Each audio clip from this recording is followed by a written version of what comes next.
You're tuning in to the Raised by Rentals program. This podcast will contain strong language and spoilers for decades-old media properties.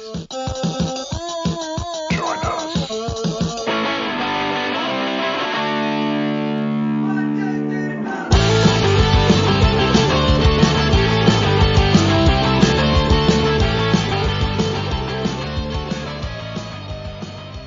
Welcome, everybody.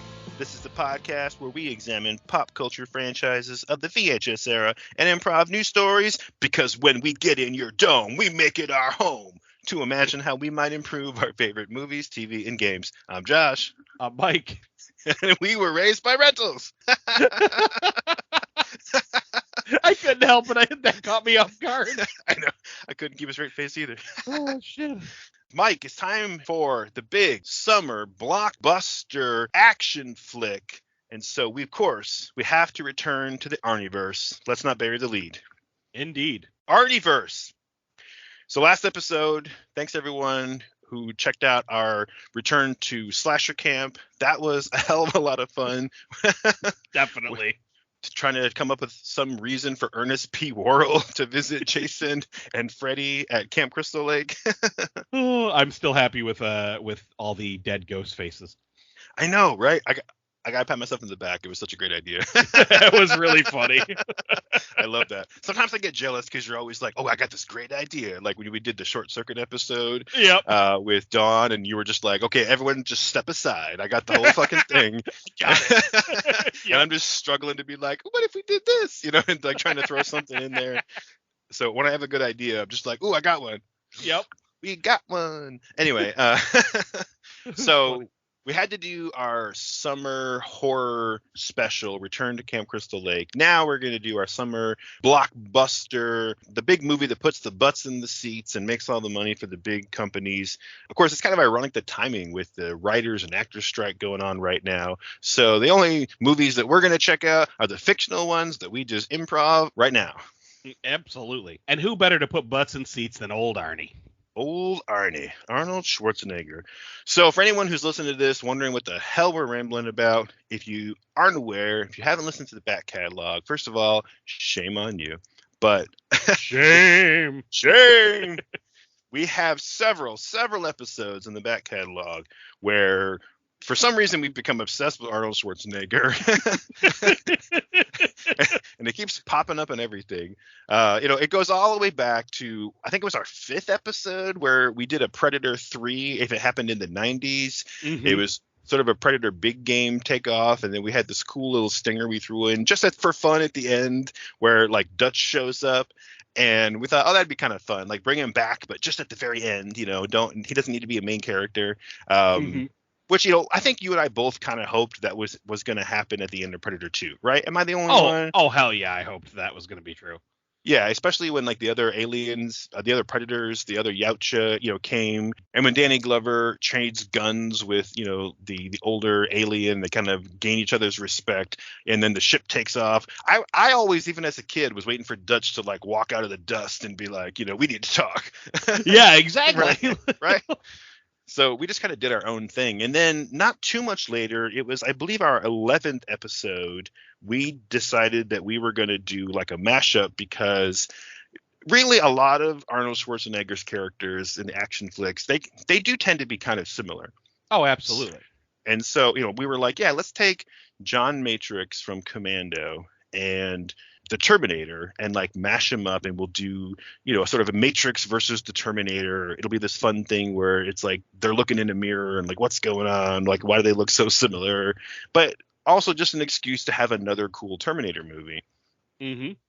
And that was a hell of a lot of fun, and I don't think that we were planning it at the time, but we just kept putting these like hooks in of like, oh, well, what if we did this and what if we did that?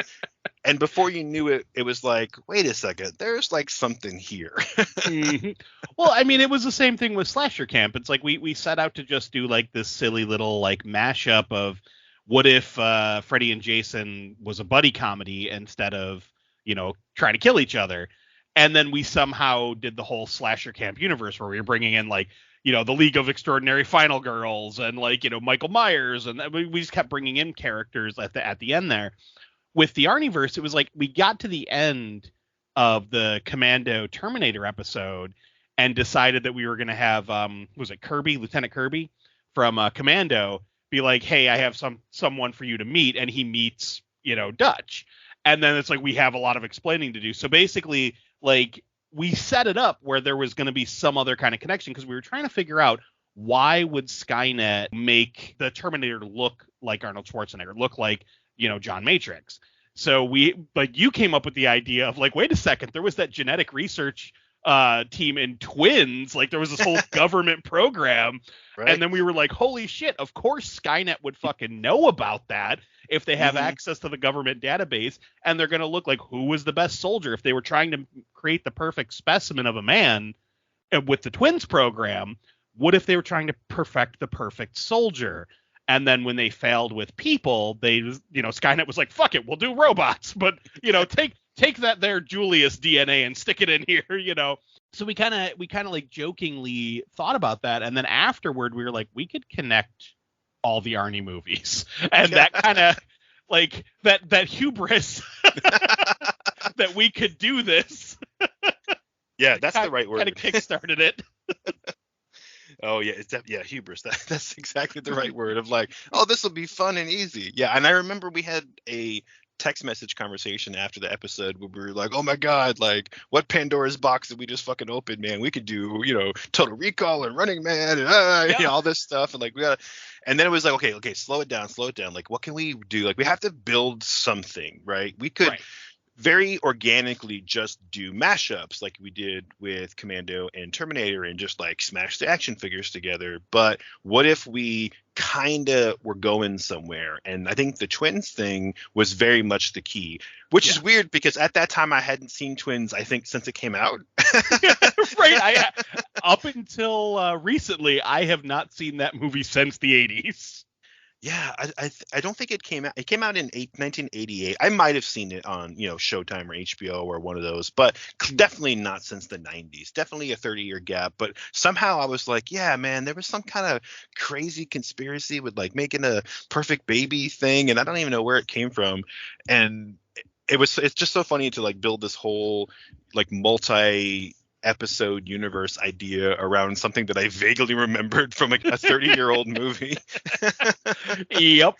And like when you brought it up, I didn't even remember like the details. I was just like, oh yeah, wasn't it there was some kind of experiment? Like that's all I knew. I didn't know it was like a government research thing, nothing.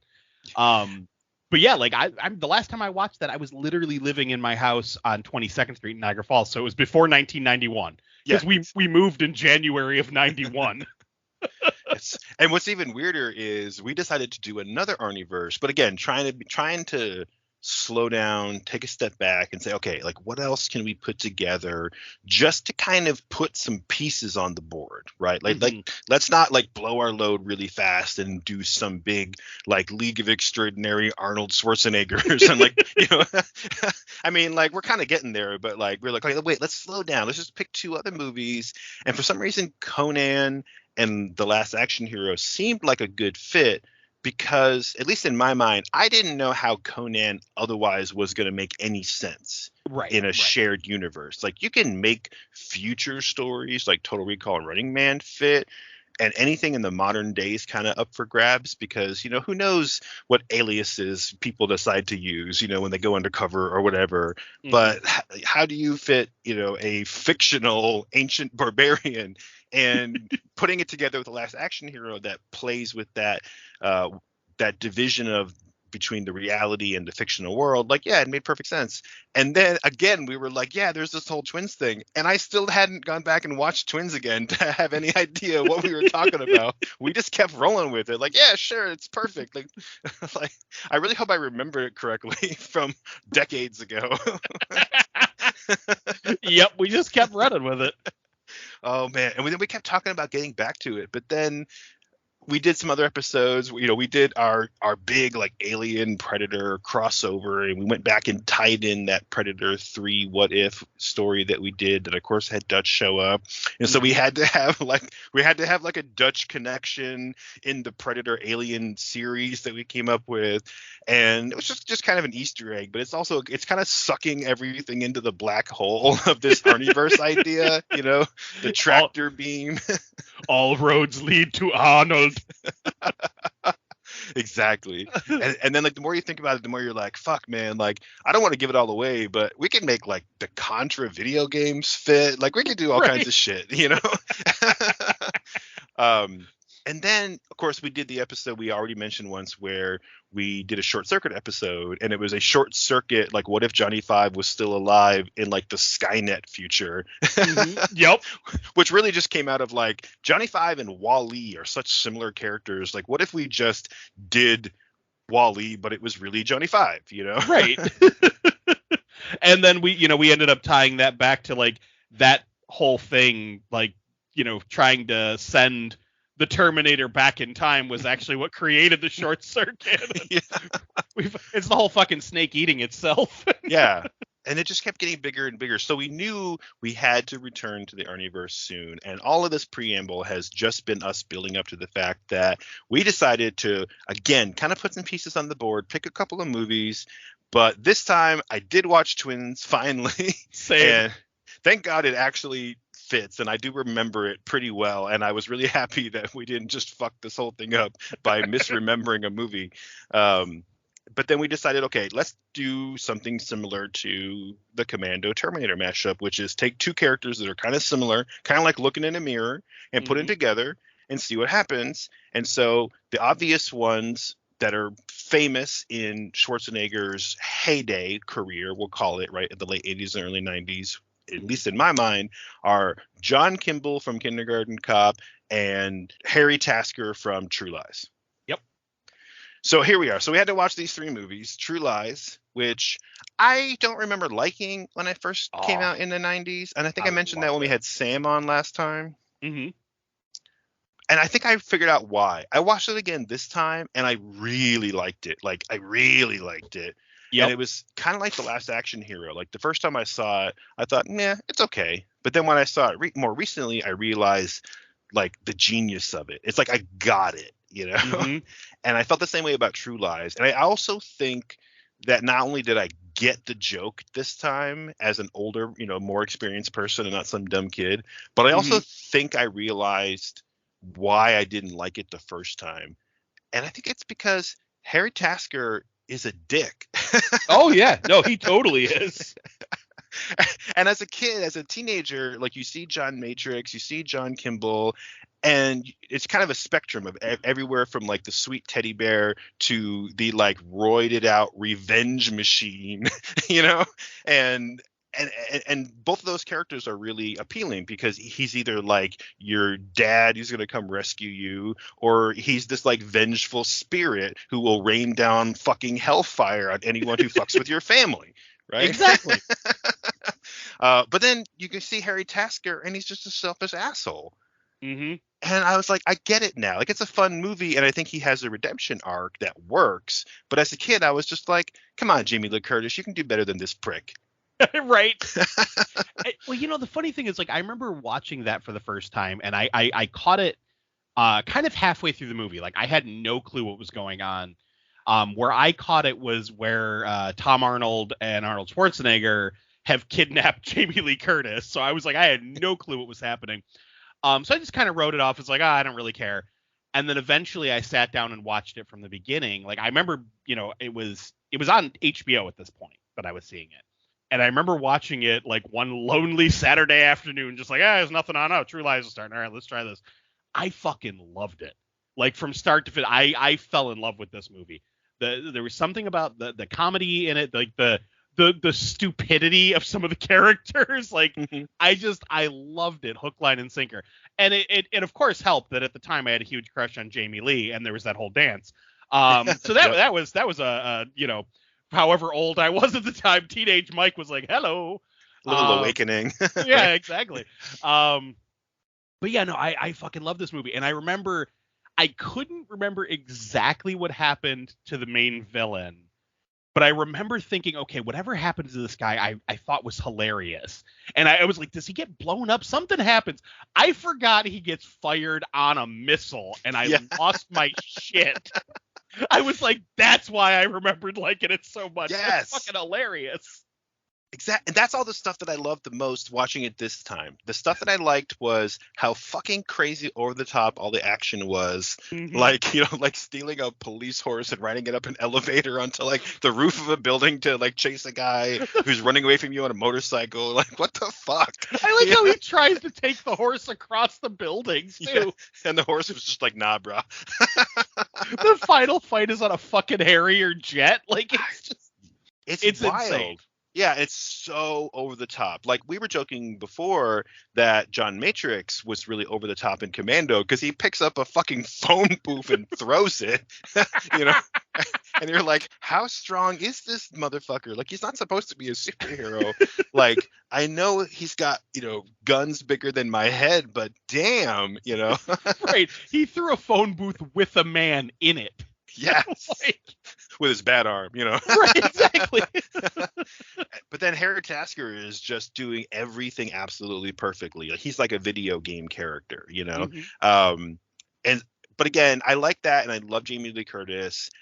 I love her character Helen. I love the fact that even though she was the sort of like mousy, like, character, who wore her shirts buttoned up to the top with pearls and sort of prim and proper, but man, like, she wanted some action. She had like a fire in her. And even that scene you mentioned where they kidnap her and they're sort of pretending to investigate or interrogate her, and she is just like, fuck y'all, and starts smashing the two-way mirror with a chair. Yep. It's like, I was like, I forgot all about that. Like, she's badass. Mm-hmm. And I loved her transformation. So yeah, I was like, despite the fact that Harry Tasker doesn't deserve her, I still really like that movie, and I liked it way better than I did when I was a kid. But the movie that I loved as a kid now, and like the 150 times I've seen it between when it came out and now, and I'm pretty sure I probably saw it in the theater, is Kindergarten Cop. Like, I fucking love that movie. And I was worried it wouldn't hold up, dude, because I haven't seen it in years. I'm glad to say I still love that movie. It's so good. It's such a perfect balance in my mind of the type of action that you want to see in a Schwarzenegger movie. Not over the top, but just good, like, police chase type of action. Right. With this really believable sort of heartfelt message, and it never felt corny. It never felt like I was going to just cringe and groan like, oh God, how sappy and cheesy and saccharine can you get? Like, oh, he's going to fall in love with all the kindergarten kids and want to be a teacher. Like, ugh, gag me. Because that's what should have happened. Yep. But somehow it works. I don't know how it works, but it does. It really did. And it is that thing where it's like, it's kind of cute and wholesome, but at the same time, like, it is an Arnie movie and there is plenty of action. Like, at the very fucking end, like, you got people getting hit by cars, people getting shot, people, like, there's a lot of stuff happening.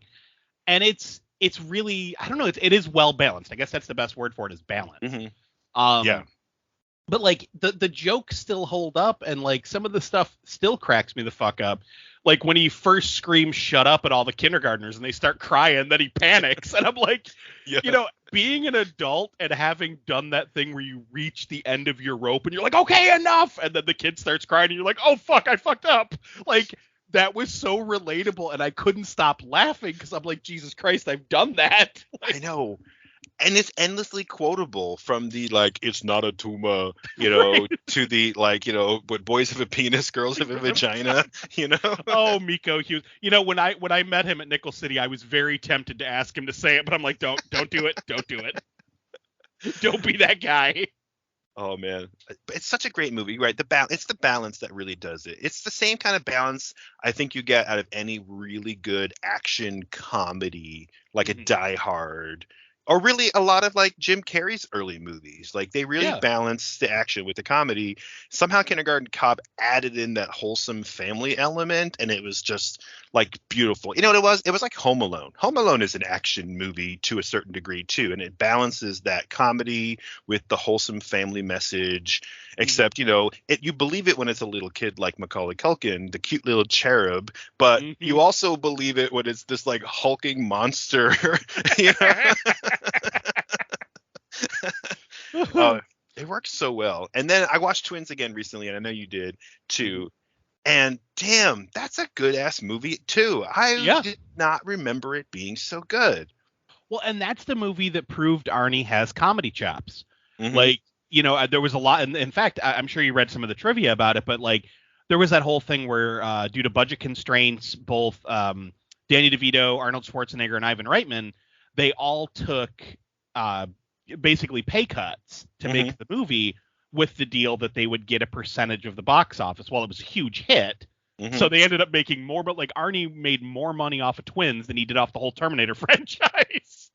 Yeah, that's crazy. And I mentioned too, I think in one of our previous episodes, that when I watched that Arnold 3-part documentary on, I think it's on Amazon Prime, I can never remember, but he had mentioned in the documentary that the character of Julius from Twins was the character he had played in his career that was the most how he sees himself in real life.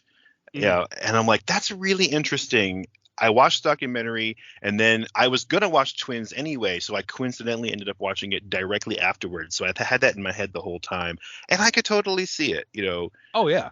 He's just sort of like innocent, like, you know, big dumb oaf who's really just trying his best, but he's just like loving life, you know. And I totally get it. It's such a well done movie. I did not remember it being that good. Maybe when I saw it when I was like 8, I probably didn't understand all the adult humor and, you know, the mafia organized crime subplot, and you know, maybe I just didn't get it, and I was just waiting for them to make with the yucks, because even back then I don't know how I would have known who Danny DeVito is, but I remember, you know, thinking he was a funny guy, and I was like, man, he's like kind of a jerk at the beginning of the movie. Yeah, no, Danny DeVito definitely plays the asshole really well. But he's always kind of the lovable asshole, even when he's playing an asshole. Because like the whole time I was like, yeah, you're a dick, but I kind of like you. Yeah, right. And so that movie, not only does it hold up, but I think it still plays. Like you could make that movie today and it would work. With very little change, you know, just a little bit to, you know, the technology. But I also didn't realize that the cast was so good. Like I did not realize that was Kelly Preston. Like didn't even look like her. I thought like, damn. And fucking David Caruso in like a really early career, not exactly a cameo, but he's in like a couple of scenes. Fucking Heather Graham has a cameo. It's like, I think she did that right after she did License to Drive. So she had 2 like barely speaking parts. Yep. I completely forgot Heather Graham was in that at all. Like, I was like, oh yeah. I would have had no idea who she was when the movie first came out. I don't think I would have seen License to Drive, or what I would have remembered, you know, the random MacGuffin teenage girl from that movie, because she doesn't have any purpose other than like she's the girl they want to date, you know? Yeah, and, exactly. But then, of course, fucking Marshall Bell. God damn, I love that guy. Like, he's not in a lot of movies, but you know I fucking love Nightmare on Elm Street Part 2. You know I love me Stand By Me. There you go. I love me some Stand By Me. It's one of my top 5 all-time favorite movies. Fucking Total Recall. Like, damn, dude.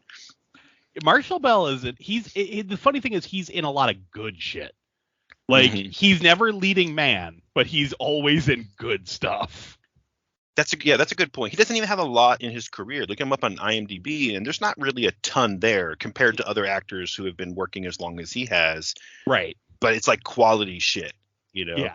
And it's always these like supporting cast or even villain characters, and he just nails them. And I don't know why he doesn't get more play, or he's not like remembered as a bigger, more important character actor, because I love that guy. Oh yeah, no, totally agree. He's very much like Ali Young in the sense of like, he shows up in so many good films, but he's never the leading guy, you know? And like with Marshall Bell, like like you said, he is always either like, you know, some kind of villain. Sometimes he can be a main villain, you know, that does happen. but more often than not, he's in like one or two scenes, but he's good in those scenes. Like, he's in one of my favorite Tales from the Crypt episodes, and all he does is bitch about a drink and get a fucking axe to the head. You know? It's like, but he's there. You know? And that reminds me of guys like what's his name, Dean Winters, right? Dean Winters, he's the Mayhem. Is it Mayhem or Malice? He's the Mayhem guy. Mayhem guy, yeah. Right, from those insurance commercials. But I loved him do it when he was in 30 Rock, and he played one of Liz Lemon's ex-boyfriends. It was just a total fucking doof, and but he's just one of those guys who's in like a bunch of like quality shit, but it's like no one knows his name. He's just that guy from that movie, you know. Mm-hmm. And then who is that guy? He's in The Cabin in the Woods, the guy that gets eaten by the merman. And Bradley Whitford. He's also in Get Out. Like, he was the dad in Get Out. That's right. I don't know why I always picture his death scene, you know, not like the big starring role he had recently. Because it was fucking ridiculous. He's like, the whole movie he wants to see a merman, and then like when all hell breaks loose, you see the merman slowly sloughing through the fog, and he's like, oh, fuck me, and then he gets eaten, you know? Exactly. Oh, God. And he was so good in Billy Madison. That one always comes to mind. But again, one of these guys, we could probably sit here and rattle off 30 movies that this dude's been in where he always just picks these like killer roles, like The West Wing, you know. But anyway, we got to get off the Marshall Bell trail. But that guy's just awesome. So this is our big, long preamble, and it is a long preamble. So if you're still listening, thanks for sticking around. But we kind of had to go back and lay out that groundwork a little bit, especially if you haven't listened to all the previous episodes. But, you know, we did the Arnieverse episodes leading up to this. This is the third proper installment where we're kind of vaguely building to something, you know, some kind of a master unified theory of Schwarzenegger, you know, that we're kind of discovering as we go. Exactly. Yeah, we're scratching off the scratch ticket, like, you know, revealing the prize a little bit at a time. But then of course we had to talk a little bit about, you know, Twins. We mentioned that multiple times. Thank God that works as well as it does. But yeah, in Twins there is this, not a government conspiracy, at least not overtly, but there's this conspiracy of like these geniuses and scientists who want to build the perfect human being, and turns out that there were twins. It was Julius who had all of the positive, perfect aspects that they were going for, with like somehow 6 fathers. I don't know how that works. Mm-hmm. It was a cocktail, as they said. Oh, hey. Hey. Emphasis on the cock. Exactly. And then you get Danny DeVito as like the offshoot of all the negative aspects. And I want to say it was in that Arnold documentary too, where Danny DeVito pops in for a minute to be like, it was weird when they pitched me the movie, you know. You're the runoff. Exactly. You know, you're the, you know, the thing that shouldn't exist. You know, it's all the negative, all the bad, all the ugly. But like, you got to cast that somehow. But, you know, DeVito, he was kind of like, look, I know what I look like. You know, right? And it was like, that was really funny. So yeah, and so you get this like perfect human specimen and this cast off, and it's this sort of like wholesome, you know, flick where they learn to appreciate each other and live in each other's world a little bit of like academia and a little bit of crime, you know, and you kind of found a cool balance. And, you know, Julius, or Arnold Schwarzenegger, teaches Vincent to appreciate life and goodness and other people, and Vincent teaches Julius to have a little fun and break the rules sometimes, and that's okay. And you know, anyway, so this idea of creating this perfect human, of course, that spawned the idea we already mentioned, where somehow that leads to Skynet using this perfect human specimen as a pattern for what eventually becomes the T-800 Terminator. But in the meantime, like, we have to get there somehow. Like, why does John Matrix look like Vincent Benedict, you know, and why does Harry Tasker and John Kimble look like Julius Benedict? Yep. Julius, yeah. And that's sort of the thing I think we need to answer, because if we're going to find a way to mash up Kindergarten Cop and True Lies, I think we kind of need to tackle that a little bit, at least. What do you think? Yeah, well, I mean, first things first. Correct me if I'm wrong. I could have swore they did say that it was a government research program. Was it? So Okay. yeah, Maybe I don't remember that detail. I thought, because I thought right at the beginning they when they were talking about the part, they said, it was a government research program to create, the perfect specimen, like basically like an Adonis, Sure. to create, the best mankind has to offer. But I do love that scene because they're like, so a group of men were gathered who were all selected for their genetic superiority and all that. And it's like, it's a bunch of old schlubs like on treadmills.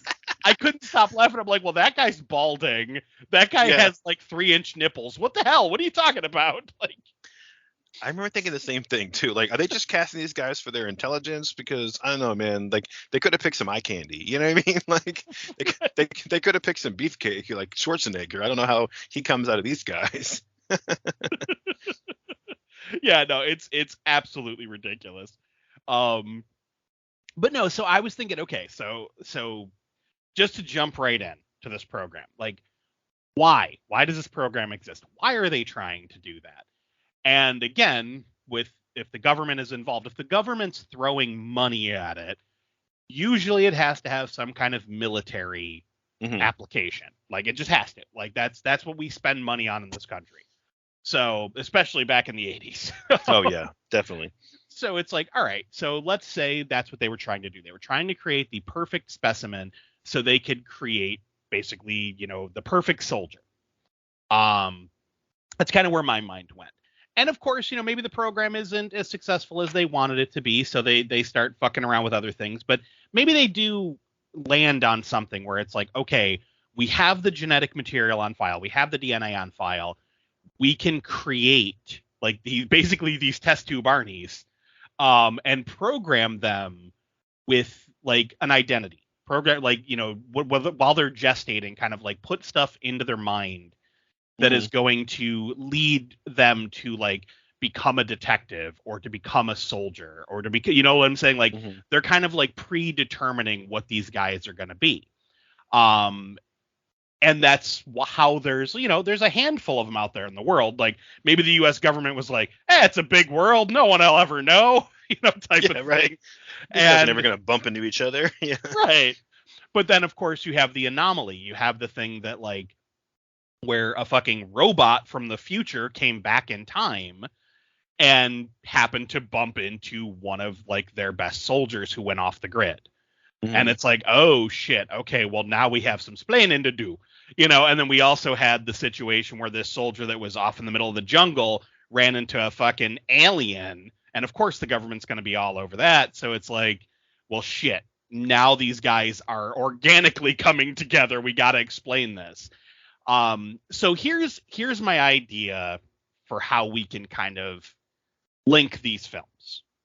It's not much of an idea, but so what if the government's keeping tabs on all of these, clones or, whatever we want to call them.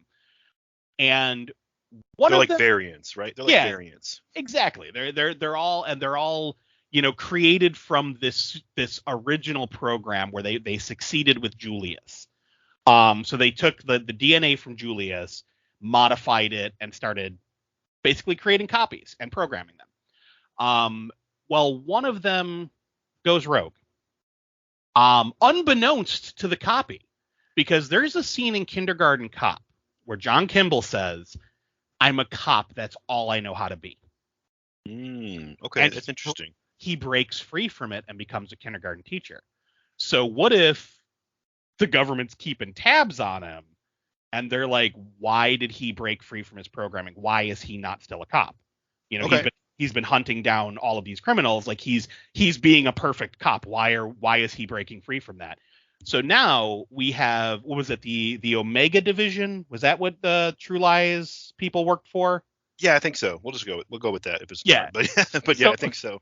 Let's say so their super secret, high clearance, government spy outfit, they're the ones keeping tabs on John Kimble. Okay, yeah. What if Harry Tasker sees a picture of it and wants to know why? Now here's the thing. Tasker ain't above using his resources for shit that's personal gain, which we see in the movie. So absolutely.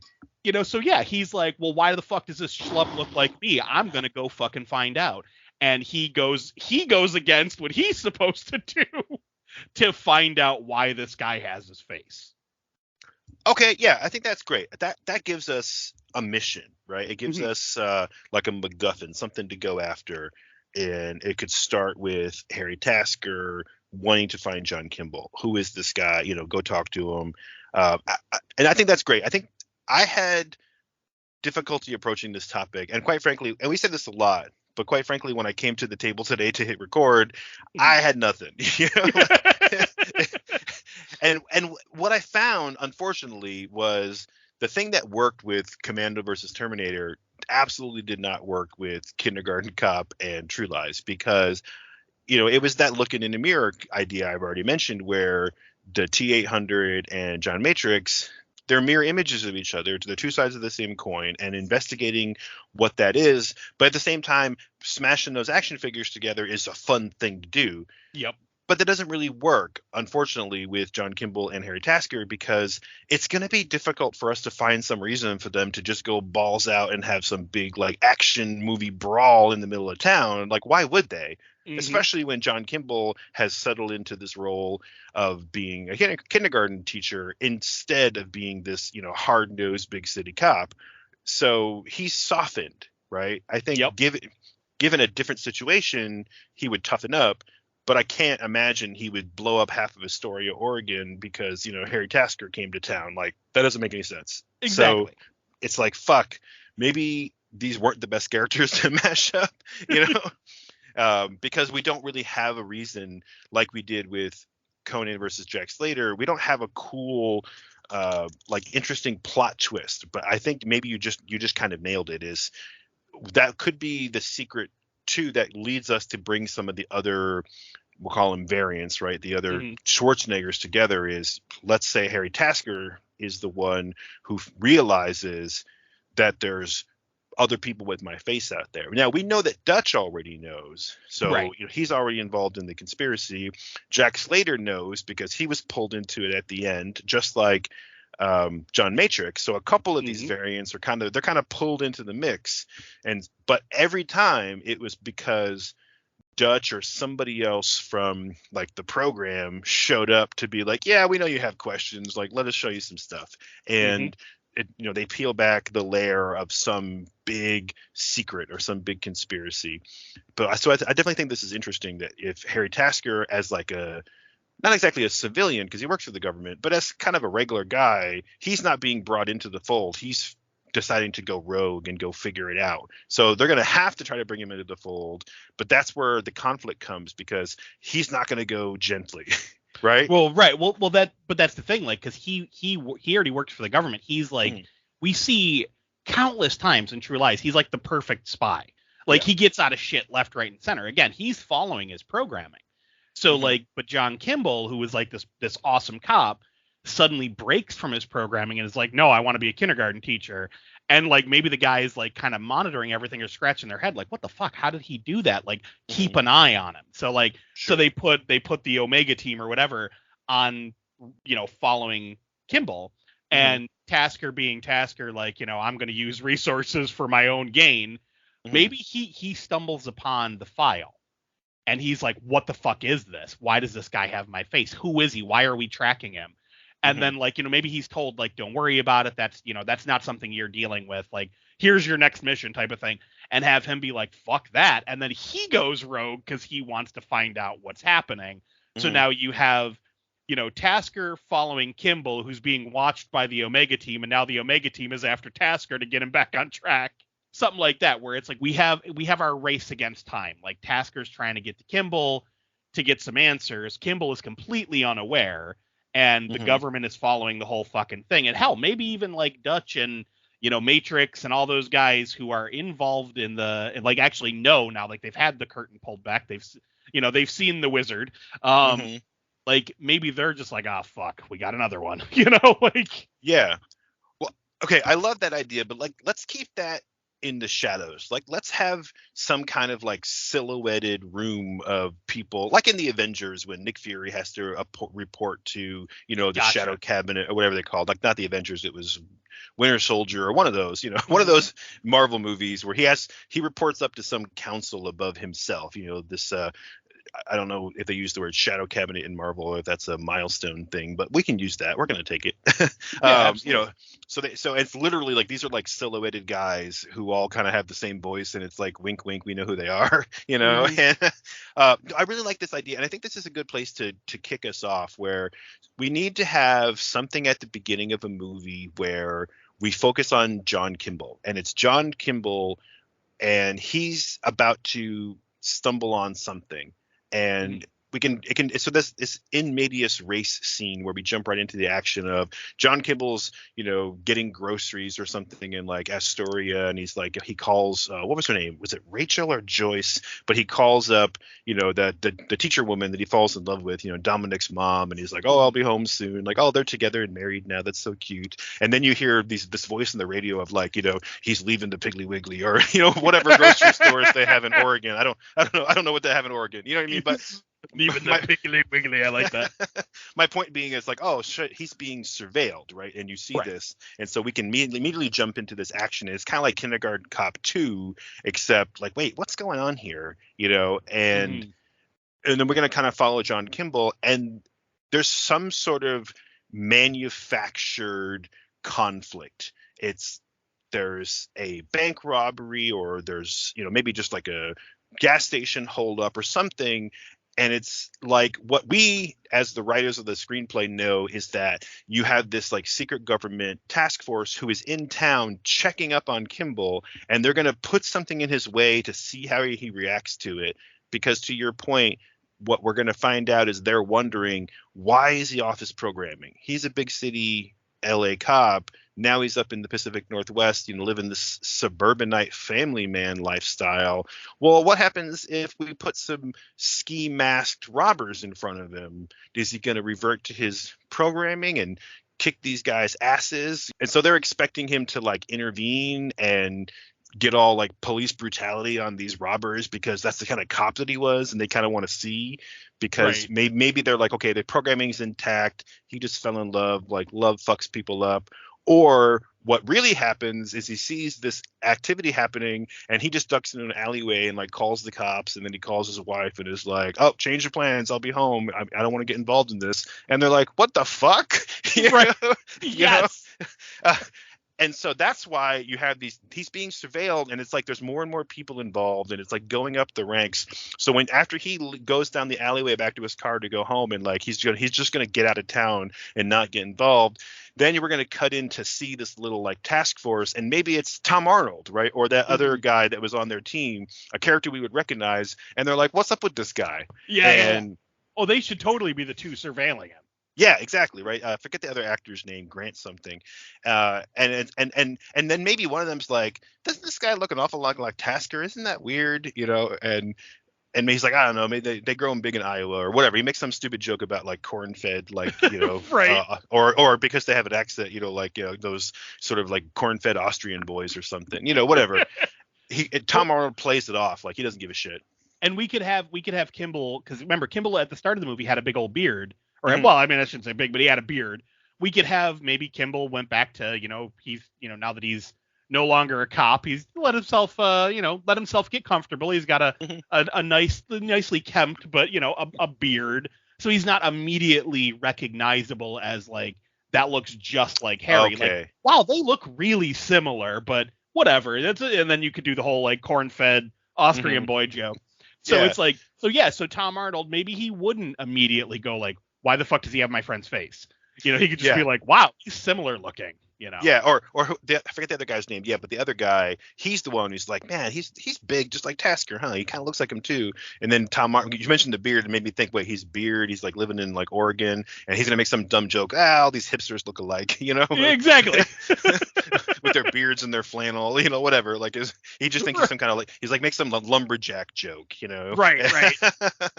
And yeah, so it's like no big deal. But then of course they have all these reports now, and they've got Kimble's face, and then we have these scenes where they're in like a conference room and they're talking to whoever Charlton Heston's replacement is about like, oh, this we don't know why we're investigating this guy, but you wanted us to check him out. He used to be a, LA cop, and now he's just, boring, I guess. Like, are we done here? And right. And this is when Tasker comes in, and he's like, oh, good, you guys are done. I need you back on this, this big terrorist case, blah, blah, blah, blah. You done with them? And then he like sees the papers on the desk, and he's like, the hell? Like, where'd you get these pictures? And that's when he notices like there's a resemblance.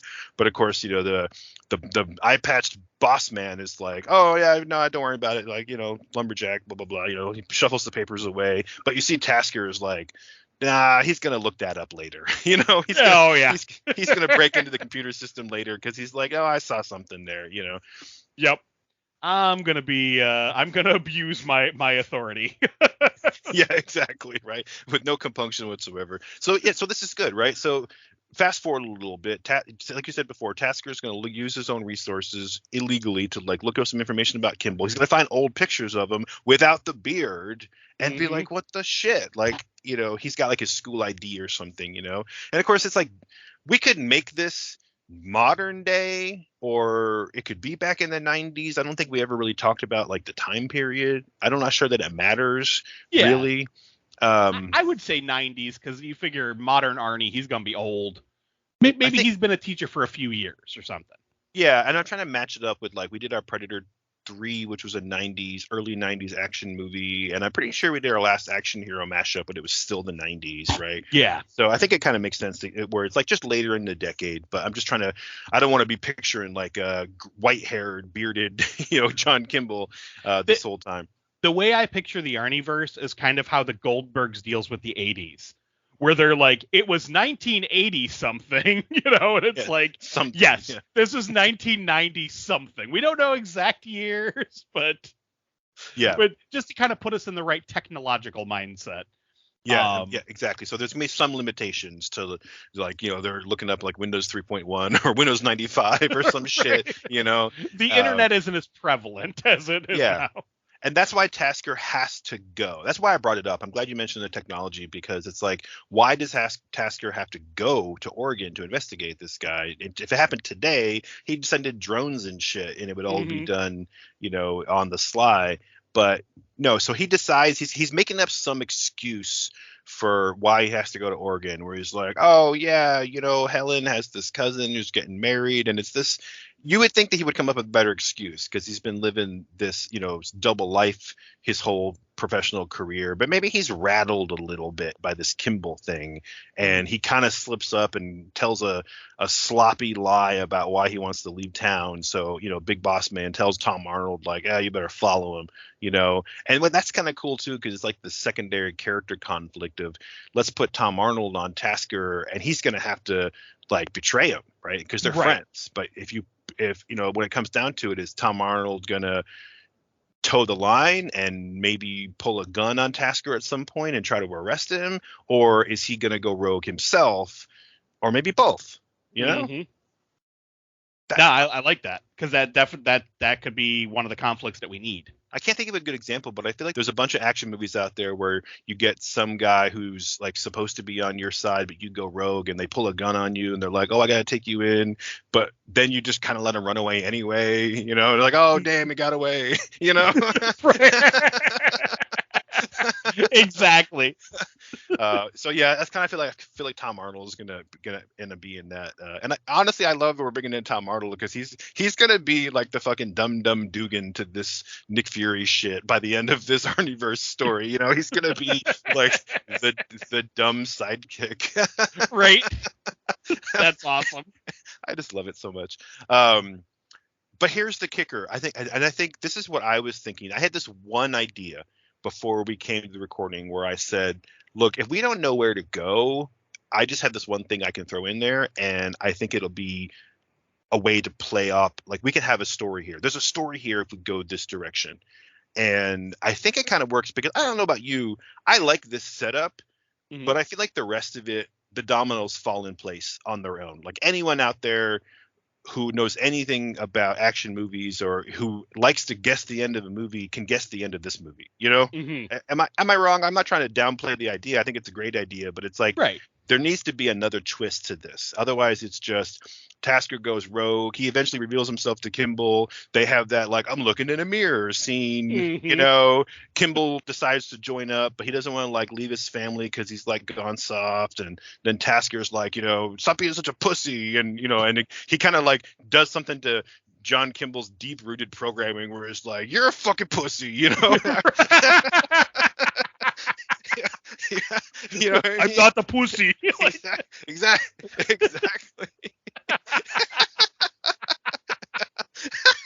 Oh my god. Yeah, exactly. Girls have a vagina and boys are not pussies. Exactly. Oh my lord. But then they're gonna kind of turn it and they're gonna go back on this, you know, the Omega division or whatever the fuck it's called, and they're gonna find out some secret. There's a secret. What's the secret? Like, what are they gonna find out? Are they gonna find out about the Predator aliens? Are they gonna find out about this whole government program? And holy shit, there's a fuckload of us. But again, it's like, okay, yeah, we know where that goes. There has to be something else. And this is where I was thinking is, you know, I fucking love Jamie Lee Curtis. You love Jamie Lee Curtis. Jamie Lee Curtis is a badass with a hell of a pedigree in genre movies, right? Horror, action, etc. She's like Sigourney Weaver, right? On the same level. Sigourney Weaver, if we decided to do like a female version of this, it would have to be Sigourney Weaver. And that's what got me thinking of, like, wait a second, what if there was a female in this government program? It wasn't just Julius and Danny. What if Helen is also a variant? Because she kicks fucking ass, except she's supposed to be programmed to be the mousy housewife to Tasker, but when put on the spot, she's going to have an affair and throw a chair through a window and then, like, jump out of a plane or whatever. Like, she's got this fire in her. And I don't know if I'm on this is why I'm like, this might be a crazy idea where it's like, dun, dun, dun, we find out Tasker and Helen were put together on purpose. And Helen was always supposed to just be the mousy housewife variant of the, like, Laurie Strode kick-ass bitch who, like, don't take no, you know, who isn't going to be taken down by some killer, right? Interesting. Okay. So I don't know if this is going anywhere. That's why it's a wild idea. But, like, you know, what if Laurie Strode wasn't Michael Myers' sister? What if Michael Myers was just trying to kill her because he was programmed to, like, take her down, put her through the ropes? Like, is she ever gonna die? Like, no, she's the perfect specimen because she's always gonna come back and always gonna come back just like him. I mean, I don't know. I'm just going crazy at this point. I'm just spitballing wacky ideas, but I think it'd be really fun if we found out that there was more to this program than just Julius and Vincent. That is definitely an interesting twist that I didn't think of. Because I'm trying to look up now, like, I'm looking up Jamie Lee's IMDb, and, like, I mean, obviously, you know, we know she's in a lot of Carpenter horror films, you know, and she always gets away. Well, I shouldn't say just Carpenter, just early 80s, because I mean Fog and Halloween really, but she's also in Prom Night and Terror Train, you know, and again survives every time. So I'm trying to think, is there any other action movies other than True Lies? Like, I mean, there's shit like she's in My Girl 2. Hey, man, the first movie I can remember seeing her in, other than, like, Halloween and stuff, was A Fish Called Wanda. I love that fucking movie. Oh, yeah. Oh, I forgot about, man, it's been years since I've seen that. I don't know. Maybe. Go ahead. In Virus. I forgot about that. Oh, yeah. Movie. And maybe I'm totally off base. I don't know. I'm just trying to, like, throw a monkey wrench in the machine to see if we can come up with something interesting. Like, hell, even Sigourney Weaver is, like, an interesting candidate for the same idea. Maybe it's not Helen. Maybe it's, you know, Helen just goes along with Tasker as, like, a partner, like the partner that Tom Arnold could never be. She could be. But then there's some other aspect to this. Or fuck, they find, like, the Legion of Danny DeVitos, you know, shit. The Legion of Vincents. That's amazing. I mean, okay, so let's think about Danny DeVito. I mean, okay, just let's follow this for a second. I mean, he's in Batman Returns, right? That's a pretty fucked up role. And he's in, Matilda. See, Throw Mama from the Train, The War of the Roses. I'm just trying to The War of the Roses. I forgot about that. Yeah, of course. It's Always Sunny in Philadelphia, which I don't personally.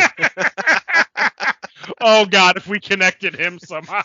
Yeah, I mean, I don't personally watch that show, but fuck, I know all the memes and I've seen all the clips, all the DeVito clips, like the DeVito supercut, So I started blasting. He's in a lot of stuff. Fuck. I mean, yeah, I'm trying to I'm going back through the IMDb, like, wait, go back to the 90s, go back, like, what's he in? What was he in the 90s? Man, he's in a bunch of Tim Burton movies too, like Big Fish and didn't Dumbo? Isn't that a Tim Burton movie, Dumbo? Yep. Or am I thinking of something else? No, that's Tim Burton. Oh shit, he was in Man on the Moon. That's not an action movie, but it's just an amazing movie. Yeah, I mean, he was in Last Action Hero as the voice of Whiskers. That's right. Oh, he's in Mars Attacks. That's a good one. He's in another Arnie movie. He's in Junior. Yeah. That's shit. He's in Junior. He's in Get Shorty. I love Get Shorty. Yeah. Renaissance Man. That's an underappreciated classic. Anyway, yeah. So I don't know. Maybe I'm just being crazy, but maybe this is the way to go. Maybe it's not the female version. Maybe it's like they built this perfect human specimen, and Tasker and Kimble are going to team up to go like blow the lid off this whole thing, and they kind of either they go up against some of the other Arnie variants, or they just get brought into the fold. Because I could kind of see like, Tasker and Kimble are like on the path to like crack open the conspiracy, and then like Dutch and Matrix just pull up in a van. They're like, all right, dickheads, get in. Like we gotta talk. Right. Exactly. So it's like maybe that's not what it is. Maybe that's we can kind of throw people off the trail. Like you expect it to be like Tasker versus big government conspiracy, but instead it's like no. He goes and gets Kimble, and now okay fine. Like you've seen behind the curtain, so now we got to bring you into the inner circle. Come in, and we'll tell you all the shadow cabinet secrets. And like here's the big deal. And right. I don't think that the Danny DeVito or Jamie Lee Curtis twist, that's not like the big secret, like oh fuck, there's a bunch of Danny DeVitos. Like I think that'd just be an interesting thing to throw in there, but I think that's what I didn't want to blow the load too soon on like our third episode because we're building to something, but it's like, what is this for? Like you said before, like why are they making these guys? Is it to stop like a predator invasion, or is that just like a side effect? I'm going to say side effect because I feel like the ripples from this program they're going to, it's the whole butterfly effect thing. Like with Terminators, like this program clearly doesn't work the way they were hoping. Like they were going to make these perfect soldiers that were obedient and did whatever job that they were supposed to do. Only we see again and again, like they're starting to break from their programming. So this could be like where we start to see like, shit, it's not working how we decided. So maybe the program is no longer in effect. Like they're not making more Arnies. Like, there's all these Arnies out there in the world and they're keeping tabs on them, because it's like, okay, the experiment was a failure, but we still have to watch these guys because they're perfect killing machines. But of course, then, like I said, like Skynet will eventually, team up with Cyberdyne Systems and still try to make the perfect soldier, but they're going to do that with technology and programming it, of course, with the memory or patterns of what they wanted to be the perfect soldier, which was based on Julius's DNA. So I feel like that would be the ripple effect there. And then like again, maybe I don't know if they would really focus on Schwarzenegger per se, but like the Yautja, they're looking for a challenge, so they come to Earth because Earth is challenging to them. Like, and we've seen it again and again and again. Mm-hmm. But, Dutch kicked their ass. So they're like, well, fuck. Like, we got to come back and fight some more. We got to check out some more of these humans. So again, ripple effect, where there's just like shit happening because this program was started. So I love the idea of having the other variants, like have the other Dannies, like as a whatchamacallit, like a side effect of the program, But yeah, like, okay, so like where I'm thinking plot wise for this story, it would be the first half of the movie, like or the first like, quarter of the movie would be Tasker trying to figure out, first of all, who the fuck this guy is. Why does he have my face? And I'm going to follow him. And of course, stupid hijinks would ensue. And we could have the thing that you were talking about where like, Tasker's friends are actually watching Kimble already. They're kind of unawares, but they're like, the program is putting people in Kimble's way. And Kimble's like, shying away from it. Like, oh no, I can't do violence. No. Clutching pearls and whatnot. We could have all those scenes until finally like Tasker confronts him. And maybe at that point when he confronts Kimble, the program could be like, Tasker's gone rogue. And now they know they have to go after their friend. And it's like, shit. So there is that whole conflict. But maybe it isn't. They're not trying to kill anybody. They're trying to like get him back, like kind of corral him before this blows up, before people find out about like what the government's been doing with human experimentation. Where I was thinking the whole thing would culminate is, with the two of them being kind of brought into the fold and shown what's going on. And maybe it could be like, maybe Julius and Vincent could be the one sitting at the head of the table being like, hey guys, and we could have like a big thing of screens, like showing all the different Danny DeVitos and, Arnold Schwarzenegger's out in the real world, including the actors who are, they were programmed to be actors, which is how Last Action Hero and Hercules and all that coincide. Cause it's like, even the actor variants have created a ripple effect using magic. Exactly. We could have all that tie together. The actual Arnold Schwarzenegger and the actual Danny DeVito are just clones of these like fictional people. Right.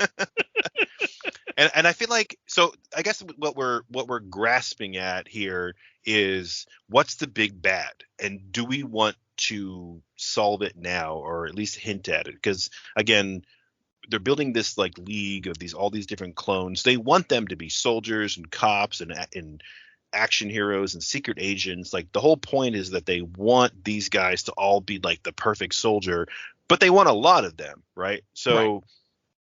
Do they want a lot of them because they're trying to narrow it down to the one perfect one? Or do they want a lot of them because they're already kind of perfect and it's like, this is the best mankind can get, so we need as many of these as we can get our hands on because there's a threat, right? There's something that this was all engineered to stop or engineered to do. Like it could be some bad thing, like taking over the world, like what Skynet wants to do. Again, that's what we need to kind of like nail. It could be something wild, like they know that the fictional universe exists, like the fictional multiverse that we saw from the Last Action Hero, and maybe it was new to Jack Slater, but it wasn't new to the program. Like maybe they didn't know about that magical ticket, but they knew that there was this thing there that's like, it could be potentially super dangerous. I mean, I'm just throwing out a random what if. Right. Well, I almost feel like they shouldn't have known about the Jack Slater thing until the incident happens. And then it's like, okay, here's another anomaly we have to watch for. Like, hey, guess what, guys? Who had magic really exists on their bingo card? That type of thing. Yeah, exactly. And we could even make a joke out of it like that. Like, have the people that are running it be like, so did you guys know magic exists? So now we have future robots, aliens, and fucking magic. What the hell's happening here? Like, it could be one of those things where, like, yeah, we acknowledge how silly it is. But what if the big bad isn't necessarily like some kind of threat that they were preparing for? This is kind of dark, but what if the big bad is actually that the experiment failed and that all of them are considered a failure? So it was one of those things where it's like the government's keeping tabs on them because they know how destructive the potential for destruction that these variants have, because first of all, they're programmed with like, military or police or, detective type mentalities. But at the same time, they were given these Adonis like DNA where they're like, a fucking truck in a human form. Like they're able Mm-hmm. to like take all kinds of punishment and keep dishing it out. But what if the government's like, we fucked up. They keep breaking away from the programming. Like this was like a 20-year project where Mm-hmm. it's like as they all like they put them all corners of the world basically. There's even Mm-hmm. let's even have like what is his name Ivan Danko from Red Heat. Oh Have yeah. Mm-hmm. have that policeman that's in Russia, have him be one of the variants. They're like, put him over there. Maybe we can have him spy on the fucking Ruskies for us. Like they have all these big plans, and one by one they start realizing that not only are the variants not following their programming fully, like some of them are, but not all of them. There's more and more are breaking away. There's these little anomalies, and because those little anomalies, maybe the government's trying to figure out, like, are we causing the alien invasion and the robot from the future and the Mm-hmm. fucking magic? Like, are we the chicken or the egg? Like, what did we do? And maybe it's just they're trying to keep like tabs and a wrap on this whole thing. And with Tasker and Kimble, out there, it's like, fuck, they run the risk of blowing our cover. So they have to be Mm-hmm. pulled in. So maybe like Tasker and Kimble think these guys are out to kill him, and really they're just like, no, wait, listen, like we got to talk to you. So it's like almost like a comedy of errors until we get Yeah. to the very end, where it's like, we were trying to show you what this is all about, and then we meet like Julius and Vincent and find out like, yeah, so back in the 50s, like they kind of explain the program, that type of a thing. But one thing I do want to mention is when we first see Kimble, he should be chubby. like I want to Yeah. see Arnold in like a fat suit. Yeah, like he lets himself go a little bit. Yeah. Okay. He's got a little beer gut on him, Okay, I think we kind of talked around in circles, hopefully not boring ones, and people are still with us, right? But we Right. kind of talked around. I think we kind of talked our way around to the idea. I think you nailed it with this idea of that the program was a failure. I think that is definitely a key. And I think I have another one, and you tell me if I'm wrong. Okay, so the thing that I was questioning while you were just saying, "Oh, this is a failure. All these like clones are out there in the world, and we're just kind of keeping tabs on them. We don't want to make sure we want to make sure they don't break their programming.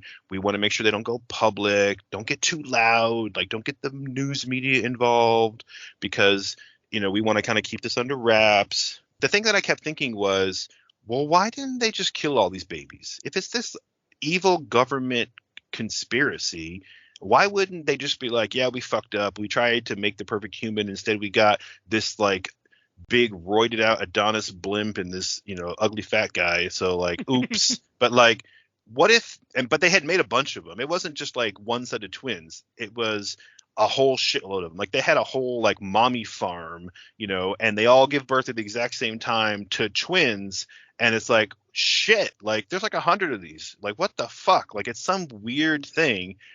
And that's when they realized something has gone horribly wrong with this experiment. We were trying to breed the perfect human, and so it wasn't 6 daddies, it was like 600 daddies, and they had this long-term plan of like make a perfect one and then breed it with the other perfect female one, and then the next generation, blah blah blah. But instead they get this one weird singularity event of like a shitload of Julius's and a shitload of Vincents, and so the government is just like, shut it all down, fuck them, kill them, get rid of them, get rid of the moms, and we saw some of that in Twins, right? Like get rid of the moms and shut the program down. But what if they couldn't kill them? What if they wouldn't fucking die?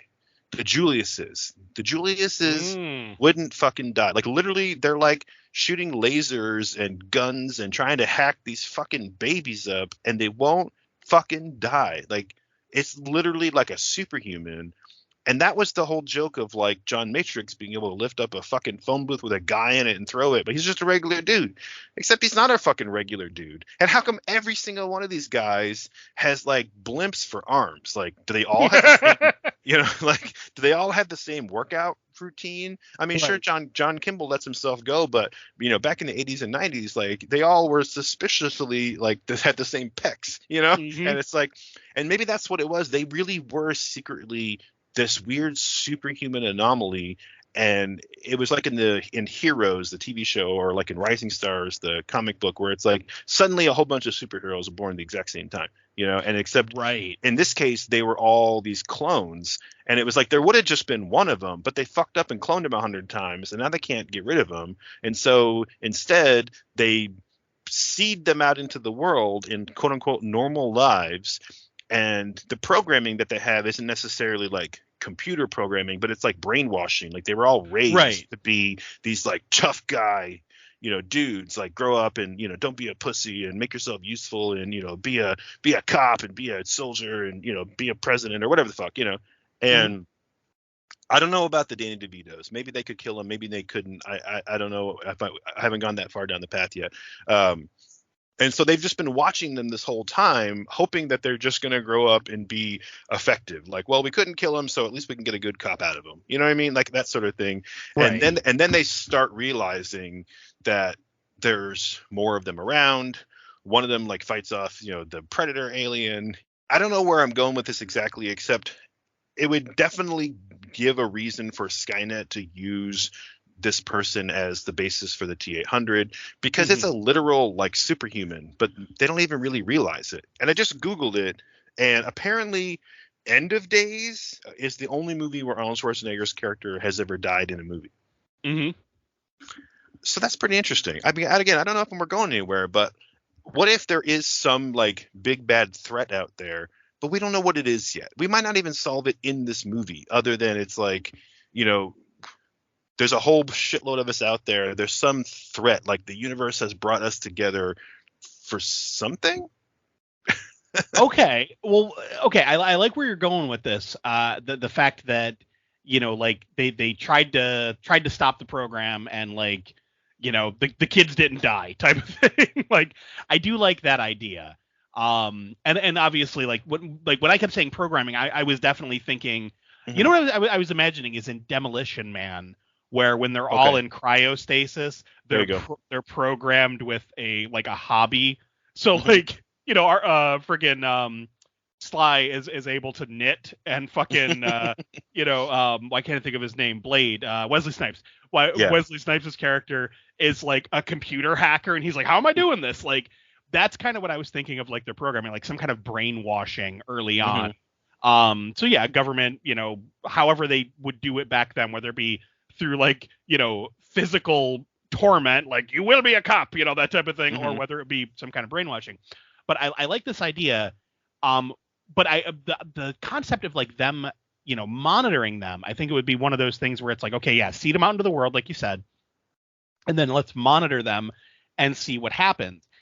And maybe because they noticed, like, whoa, hold on a second, there's fucking aliens out there, and this guy not only like defeated the alien when his entire fucking platoon was killed, but he defeated it with rocks and sticks.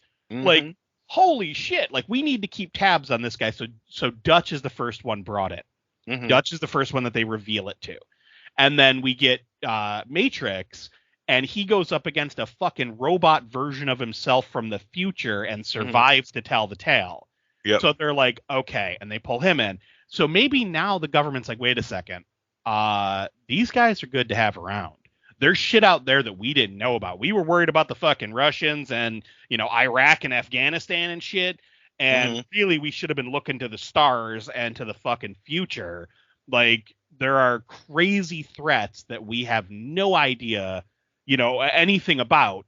We need to build our own, our own task force type of thing. Yeah. So maybe, they start they've already been monitoring, but now it's like specifically like which ones are going to be joining the team, which ones can we make the League of Extraordinary Arnies to fight alien invasions and future wars.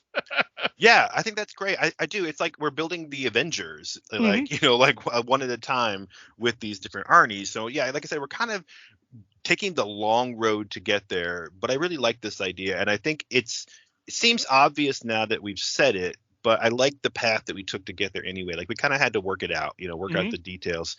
And yeah, I don't know if like the babies couldn't die, or if it was just like, well, why waste perfectly good resources? I mean, I don't know. I don't know which is the best decision to make, I mean, my personal vote would be one of those things where maybe they go like, the program wasn't when they're children. The program was, let's see if we can brainwash these. Like, now that we have the perfect Adonis, like we know we got this perfect DNA, let's, raise them up. So Julius was the first one, and then the way I was picturing it was they use his DNA to clone a bunch of Arnies. Yeah. So they take that DNA, do whatever, implant the embryo in a woman, and then have the baby farm like you were talking about. So Julius would be the old man version when we get to this in like the 90s. He'd be older, but yeah, like, so he'd be like he's his own grandpa. But like, oh, good. Sorry, I just had one of those moments because I'm like, wait a minute. Like, we mentioned Total Recall and Running Man earlier, and it's like those are like future clones as well. Mm-hmm. So, okay, I thought it was fun to kind of have this idea of like unkillable baby Arnold Schwarzenegger's. But I'm also going to say, you know what? Sometimes ideas don't work, and like, forget that. But no, you're totally right. I think you clarified it, right? They get this one perfect specimen. They ignore Danny DeVito, or at least seemingly so. Maybe they're secretly cloning him too. Like, what happens if you like make a tape of a bad tape? Just, you know what I mean? Like, right? Oh my god! And then eventually you get the penguin. Dude. Okay. This is a long road, long circuitous road, but okay, the light bulbs. Okay, so yeah, they get the Julius, they like perfect. They clone him thinking we're gonna make a bunch of these guys, but yeah, we're gonna keep some here. They secretly had some that they just raised as like soldiers, like secret soldiers all along. They were raised as like government like drones, right? But then yeah, they were like, we'll put them out in the world and we'll see what happens, and we'll see if this thing that we did works. We kept Julius on an island all by himself, and look how perfect he is. But like, what if he grew up in like inner city LA or whatever? Like instead, right? You throw him in different. It's like they're gonna see if it's a long game and they want to see what happens, but they never stopped making clones this whole time. And that's why you have Running Man and Total Recall, you have Quaid, these guys, because they haven't been born yet, or they're babies right now in like the 90s or the 2000s or whatever, you know what I mean? So I think that's interesting. So then you literally have like, there's going to be like a kid Arnie, like in the League of Extraordinary Arnies, there's going to be like kid Arnie, like the 11-year-old version,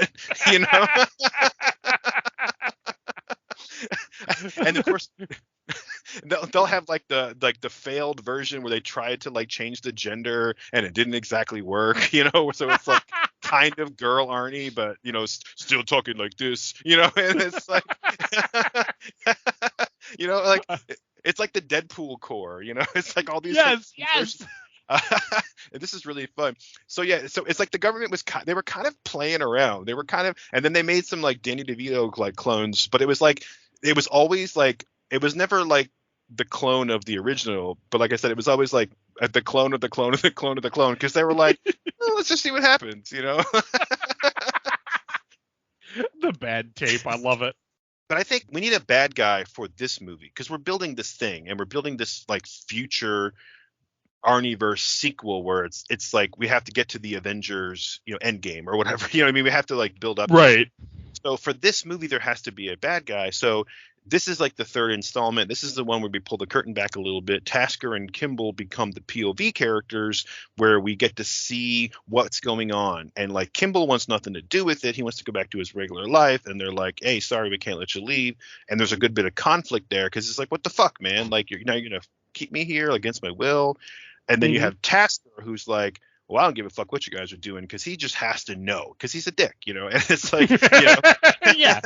And he's just like, oh, like, whatever, like, this is great, I can use you guys, and he's just all in on it.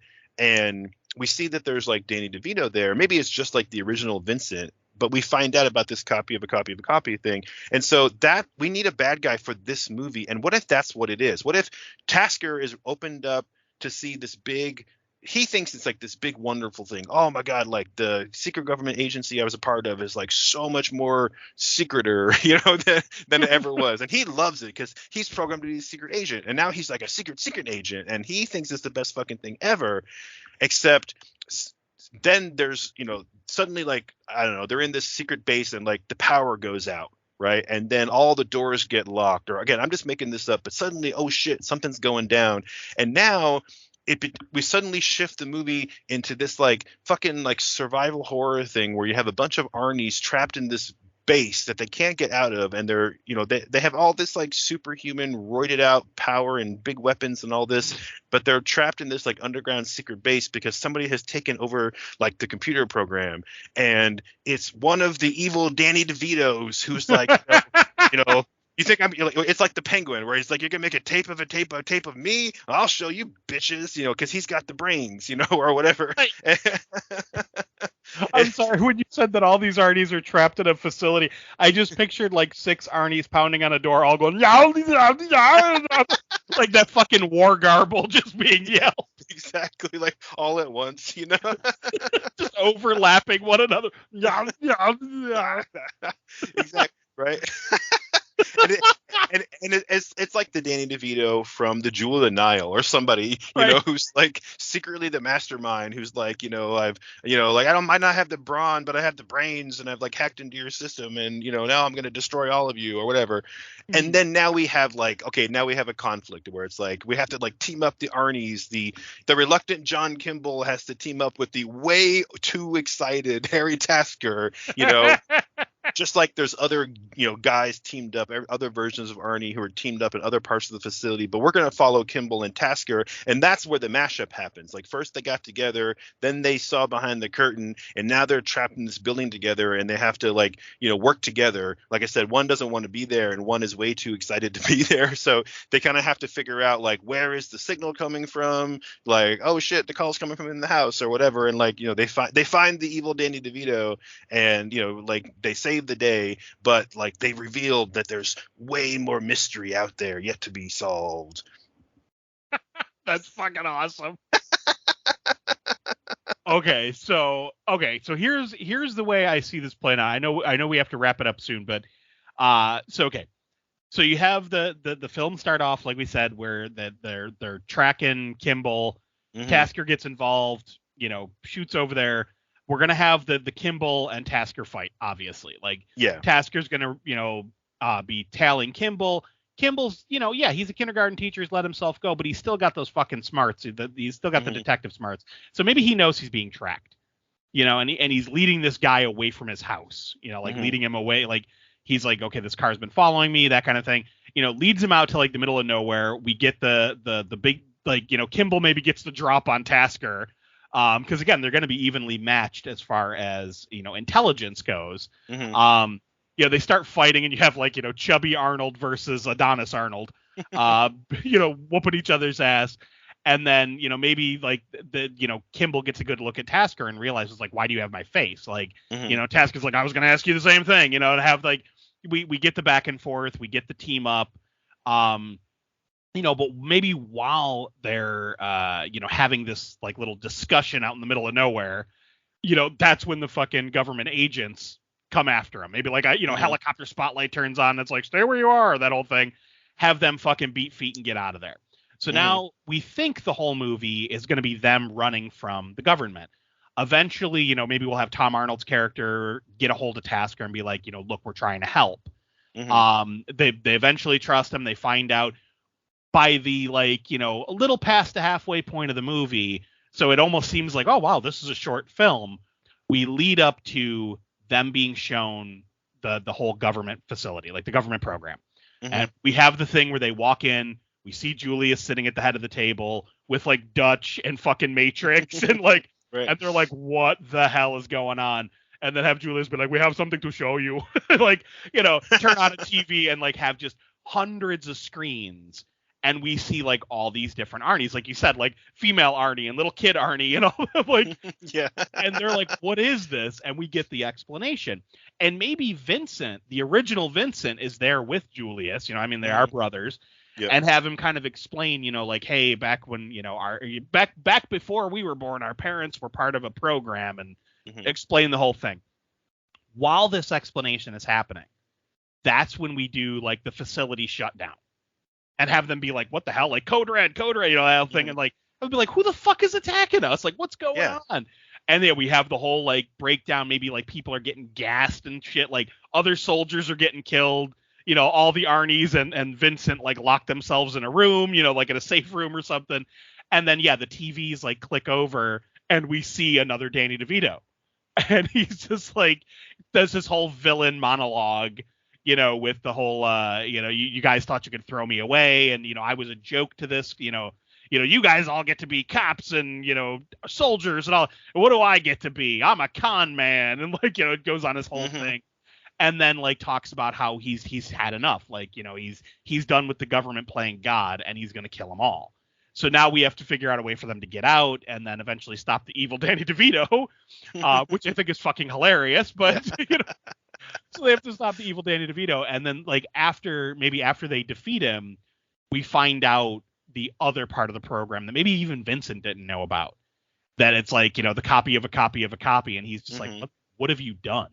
Yeah. And like that kind of a thing. And then we find out that there were like genetic mutations like the penguin, And that could open up other doors to be like, okay, so the ripple effects of this program has brought aliens into the fold, future robots into the fold, fucking magic into the fold, and now mutants into the fold. Stop playing God. Yeah, exactly. Well, shit, the more we talk about this, the more I think it should just be the fucking penguin. I mean, think about what happened in Batman Returns. Like, he was a pretty smart guy. Like, he even controlled the Batmobile at one point, and he had, a whole crew of like weirdos following him. Like, I know he like supposedly died at the end, but like, no, he didn't. These guys can't die. Exactly.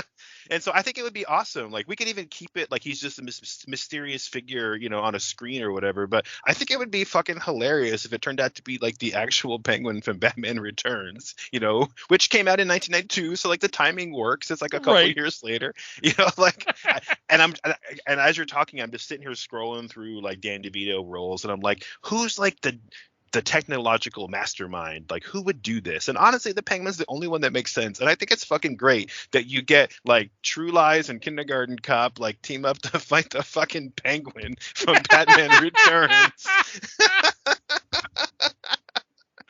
Oh my god, that's fucking great. And like, one of the other evil Danny DeVitos has to be what is it? Is it Frank from It's Always Sunny in Philadelphia? Oh yeah, absolutely. And like, Frank Reynolds.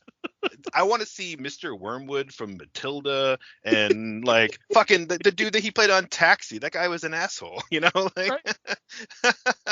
But he played a bunch of mean characters. Like, he was in Ruthless People, and like I said, I mentioned Jewel of the Nile and Romancing the Stone. Like, he's like a smuggler in those movies. Like, I haven't seen him in a long time, but like, I think there's a lot of opportunity for like funny Danny DeVito characters, and they don't always have to be like the big bad. But in this movie, I think it works. Like, I think that's where we were kind of, we took the long road to eventually get there. But yeah, we turned this like cool action movie team up into like a survival horror, comedy with the fucking penguin. And I don't know if this will ever tie into anything, but I have to say it so it's on record. He does the voice of Satan in a TV show called Little Demon. Arnold Schwarzenegger fights the devil in End of Days. Yep. I'm just saying, if Danny DeVito's the big bad. Hey man, just throw it out there. We haven't done End of Days yet, but we'll get there, Oh my god, that's fucking hilarious. Oh shit. So yeah, no, fucking penguin. What the hell? Oh my lord.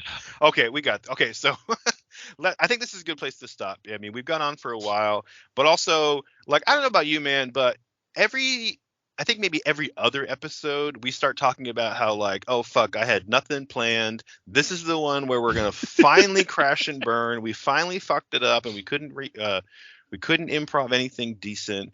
And as we're talking through this, and we're kind of going around in circles, I kept thinking like, red alert. Oh my God, we're going down in flames. Like, this is the one. Like, fuck, we're lost, And I was feeling bad. Like, sorry, listeners. Like, we're going to talk about this again, I guess, for, another half an hour while we try to figure something out. But we got there in the end, and I think we did. I'm really actually excited about where we ended up. It took us a while to put the pieces together, but now I would totally love to see this movie, with fucking, Kindergarten Cop and Tasker versus the Penguin. Like, this would be awesome, you know? It's like, but it's them versus the Penguin, but with John Matrix and Dutch Schaefer. Yeah, exactly. Oh my God. And fucking Julius. And how great would it be if they were fighting like the Penguin's weird like circus freaks, you know? Like, oh God, yeah. They just like invade this underground facility. Like they just come running, like he's screaming down hallways and like, you know, Matrix popping out of vents and shit. Exactly. And Matrix and Dutch are just popping off one-liners and taking them down with, you know, like their pocket knives, you know, like we have to have a scene where the Penguins with the rockets actually all come running in just so we can have like an Arnie booting penguins. Just drop kicking penguins across the room. Oh man, that is awesome. Woo. Okay. We did it. Funny. We got there.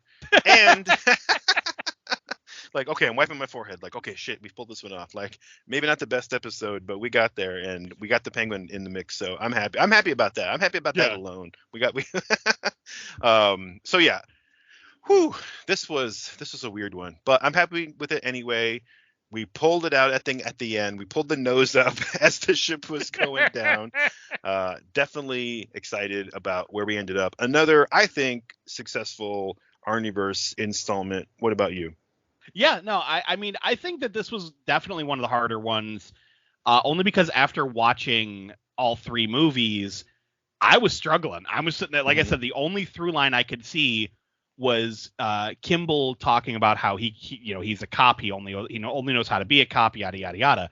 Yeah. And I got to thinking about how many times has Arnold played a cop or a detective or a soldier, some type of like, you know, badass profession where he's going to be like shooting fucking fools, you know?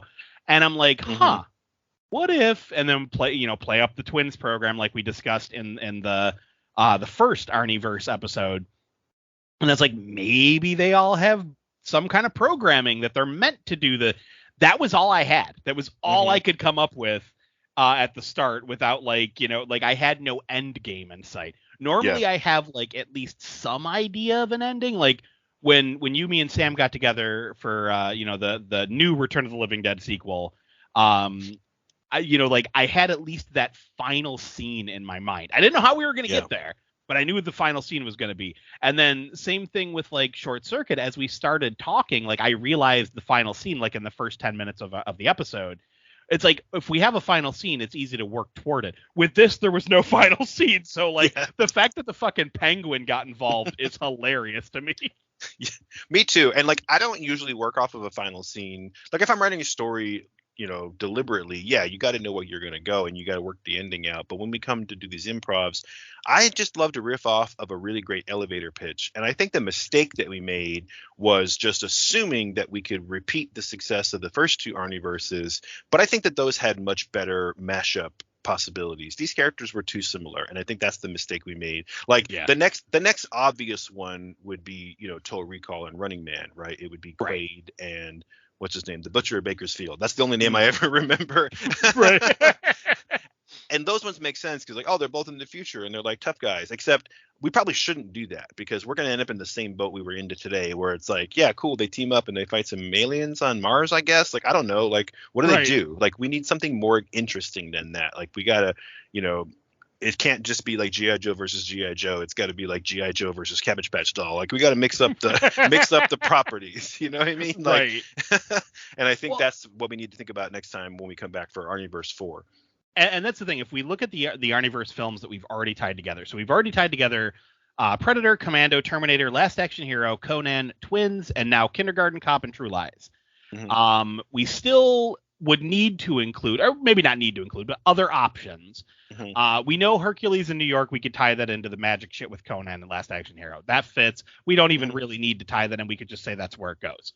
Yep. But we also have Raw Deal, Red Heat, The Running Man, Total Recall, Junior, Eraser, End of Days, The Sixth Day, Collateral Damage, The Last Stand, and Jingle All the Way. Now, there are other movies beside those, but those are the ones that I was like, okay, those are, you know, action-y, kind of fit the mold. And I think the three outliers that are going to be really fucking hard are End of Days, Jingle All the Way, and Junior. Now that we've involved Danny DeVito, though, Junior would make more sense.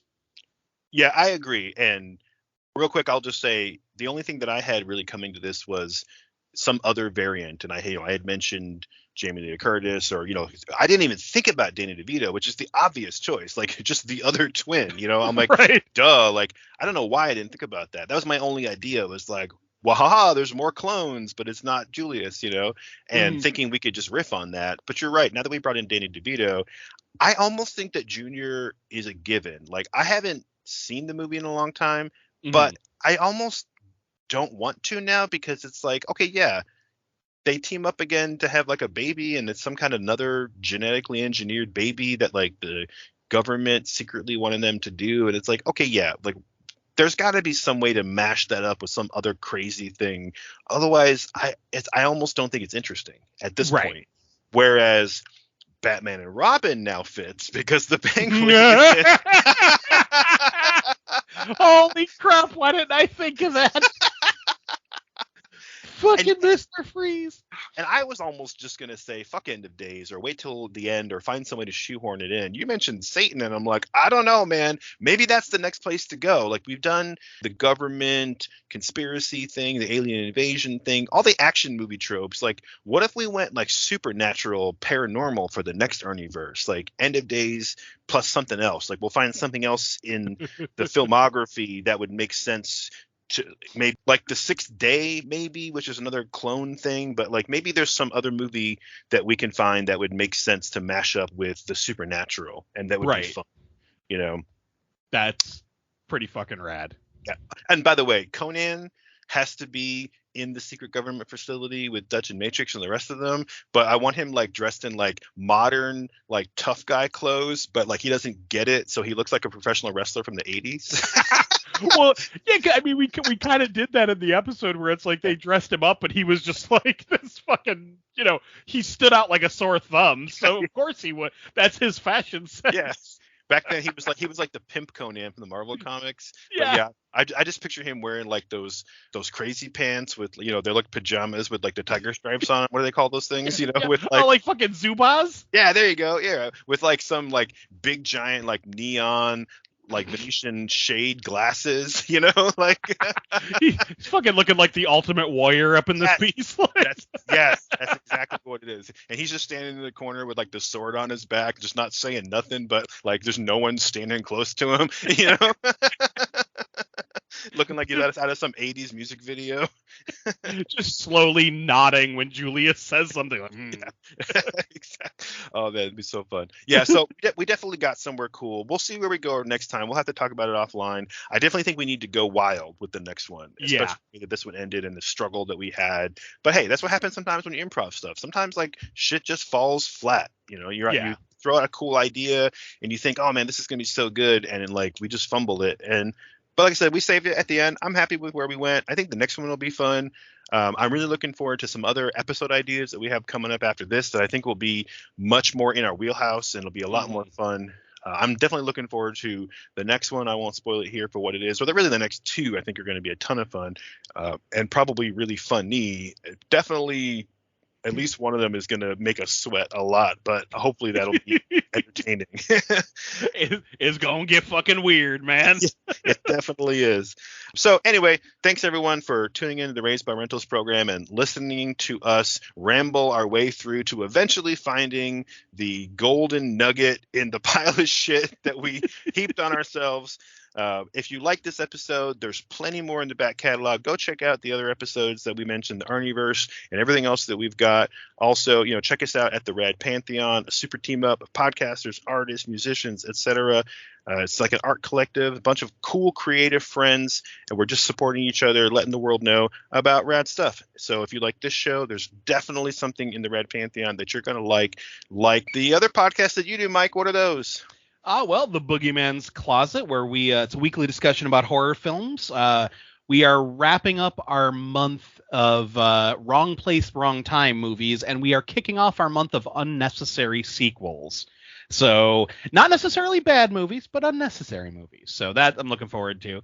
And then, of course, there's Count Creepyhead's Saturday Morning Monster Mash, where 3 grown man children talk about toys and bitch about pop culture. Always a good time. Always a good time. And even though I haven't been posting that much lately, my personal life has been really getting in the way. I won't get into it right now, but I've had a family reunion at my house with more than a dozen people for the last 2 weeks, and things have been nuts. Plus, it's the summer. My kids are off, but Comics Boost, just spell that with an X, Comics Boost on Instagram. I still try to post cool crowdfunding comic book projects there as often as I can. There's a bunch of really cool ones that are just getting up on Kickstarter now and coming up later in the summer as well. So I'm hoping to ramp that back up and show you guys some really, really cool projects that are coming down the pipe. But with that, we'll sign off here. Thanks once again for tuning in. If you had fun, let us know what you think. Visit us on the socials, drop us a line, leave a comment, tell us what you think we should improve next time. And with that, I'm Josh. I'm Mike. And we have to return some videotapes.